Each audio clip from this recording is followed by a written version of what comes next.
Number 12, this is a basic graph transformation question. This number, because it's greater than 1, the graph is going to become narrower. This, because the minus 2 is within the parentheses, this is going to be moving to the left, or excuse me, moving to the right 2 units. Remember, when you're moving left to right, the sign's going to be opposite. So it says minus, you might think it goes to the left, but it actually goes to the right. And then when you add or subtract the number at the end, you're going up or down. And that one is, if it's positive, it's up. If it's negative, it's down.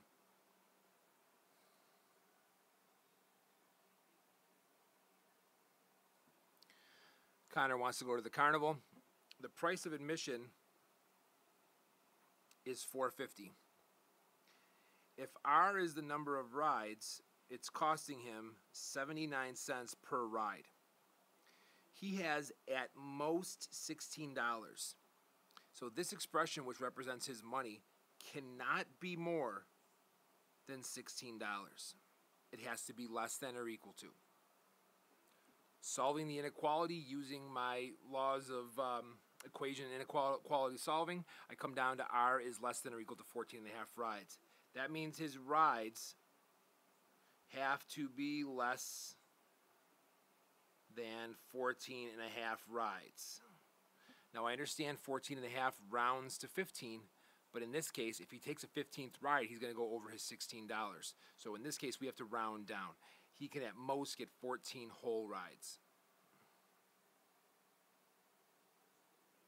In number 14, they're asking you which one has a median temperature above 80 and the smallest interquartile range. Remember, in a box and whisker plot, this middle line represents the median. So the two that are above 80 are Whispering Palms and Pelican Beach. Now, which of these two has the smallest interquartile range? Remember, this value is the first quartile, and this one is the third quartile. So remember, this box is the IQR, the interquartile range. So which of these two is the smallest box? It's the Pelican Beach.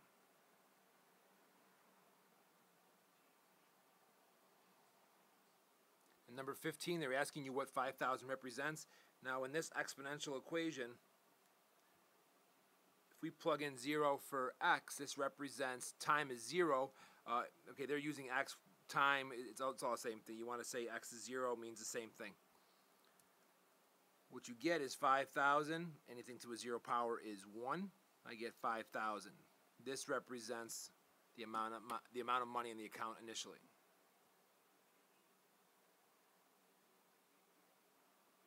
For number 16, they want you to solve for R. So what I could do here is I could rearrange these terms because of the commutative property of multiplication. I could divide both sides by pi h. And what you're left with is R squared V over pi h. To solve for a variable squared, you square root this side. Your answer is the square root of V over pi h.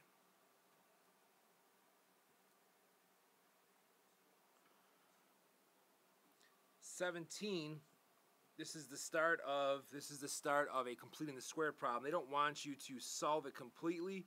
They're just asking you which one is similar. Remember, we move the term over to the right side. We take half of b and then square it.